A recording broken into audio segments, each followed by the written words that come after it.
দশসত্য কৰি মই গঢ়াইলো তোমাক নাপদাইবা যদি সখী নকৰা সখী কাৰণে মই 10 বাৰ শপত খাই সঁচা কথা ক'লো মানিলে কৰিবা নামানিলে মৰিবা তাৰ কাৰণে মই দায়বদ্ধ নহয় গতিকে আপুনি সঁচা কথাটো কৈ যাওক মানে যদি কৰিব নামানিলে কৰিব কিন্তু আপুনি ঈশ্বৰৰ প্ৰিয় হৈ থাকিব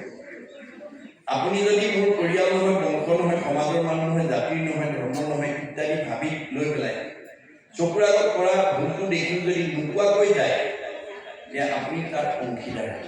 এয়া হৈছে ভাগৱতৰ মত সেইকাৰণে কৈছে একে বেদ বাক্যে কিয় ভৈল মতিভেদ কিংকৰ কেশৱ সংশয় কৰাছে অনাদি ঈশ্বৰ তুমি শিৱ সৰ্বজান পৰিছেদৰ দাতা তুমি বিনে নাহিয়া তোমাৰ বাদে আনে মোক এনেকৈ সংশয় উচ্ছেদ কৰাকৈ ক'ব পৰা অধিকাৰ আমাৰ নাই মানৱে বুলন্ত সখী কোনেও সিদ্ধান্ত তুমি মোৰ মহামিত্ৰ ভকত একান্ত তুমি মোৰ একান্ত ভকত তুমি মোৰ পৰম মিত্ৰ পূৰ্ব প্ৰলয়ত নষ্ট ভৈল বেদ বাণী পঢ়িলো ব্ৰহ্মাত মই উধাৰিয়াত আনি গতিকে প্ৰলয় সময়ত সকলো বেদ নষ্ট হৈছিল আৰু সেইখিনি উদাহৰণ মই ব্ৰহ্মাক ক'লো বেদে যেন কৈ তাকো শুনা প্ৰাণ সখী মায়াময় বেদ ধৰ্ম সবাকো উপেক্ষী বেদতে মায়াময় ধৰ্ম কথাও আছে আৰু সনাতন ধৰ্ম কথাও আছে গতিকে মায়াময় ধৰ্ম এৰি কেৱলে আমাকো মাত্ৰ লৈবেক শৰণ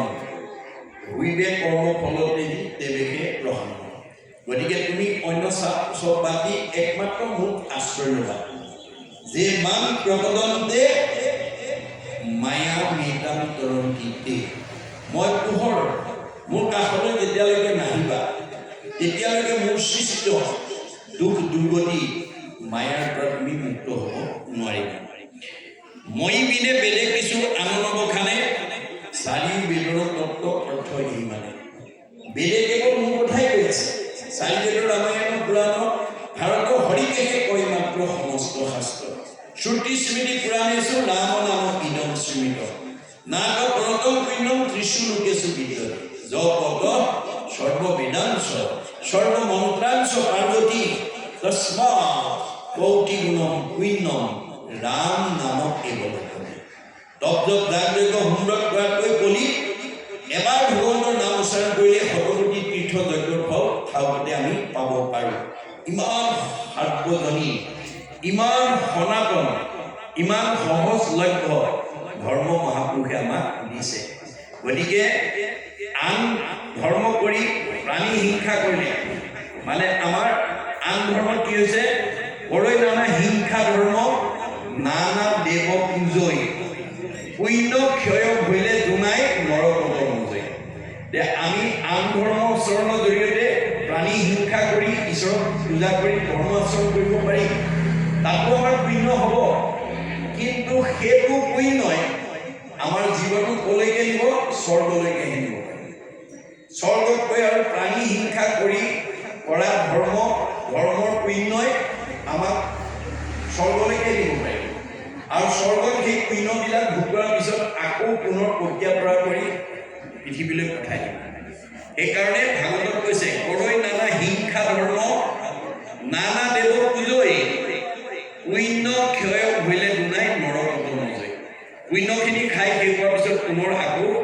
নৰকলৈ পঠাই দিব ধাক্কা মাৰি যা পুণ্য অৰ্জন কৰি শংকৰদেৱে কৈছে যিটোৰ ধৰ্ম আচৰণ কৰিলে পুনৰ নৰকলৈ আহিব লাগে মই সেই ধৰ্ম তোমালোকক দিয়া নাই মই এনেকুৱা এটা ধৰ্ম দিছোঁ যিটো সাৰ্বজনীন যিটো সনাতন যিটো ধৰ্ম আচৰণ কৰিলে 7টা ষ্টেপ পাৰ হৈ নিজ ঠাইলৈ মোৰ ঠাইলৈ গুচি আহিব এইটোৱে হৈছে ভাগৱত ধৰ্ম ভক্তি ধৰ্ম নাম ধৰ্ম এই ভাগৱত ধৰ্ম লোৱা শুনাৰ লগে লগে মানে প্ৰথমে দহিব পাতিক ছয় পাপবিলাক নাইকিয়া কৰি কৰাইবে মহাপুণ্য অভ্যুদয় পুণ্য অৰ্জন কৰিব মিলাইবে বিষয়ত বীৰপতি বিষয়ৰ প্ৰতি বীৰপতি আহিব কৃষ্ণক কোৱাইবে প্ৰেম ভগতি কৃষ্ণৰ প্ৰতি প্ৰেম ভাৱ জাগৃত হ'ব মায়াকে দহিয়া কৰি নিজান মায়া নাইকিয়া হৈ যাব চৈতন্য হয় পূৰ্ণানন্দ হৰি এতিয়া আমি য'ৰ পৰা আহিছোঁ তাত আমি ভাঙি এয়াই হৈছে নাম ধৰ্মৰ মহিমা 7টা ষ্টেপ পাৰ হ'ব দেই গতিকে যদি সেই নাম ধৰ্ম নলয় সংসাৰ চক্ৰতে ঘূৰি থাকিব লাগিব মই বিনে বেদে কিছু আনন্দ খানে চালিও বেদৰ তত্ত্ব অৰ্থই মানে মনোত প্ৰথমে ব্ৰহ্মা কহিলা হৰিহি পাছে জানি লব বেদ সবে সপ্ত ঋষি মনু চাইন ভুৱনে প্ৰথম ব্ৰহ্মাক কৈছিল ব্ৰহ্মাই আনন্দ মনেৰে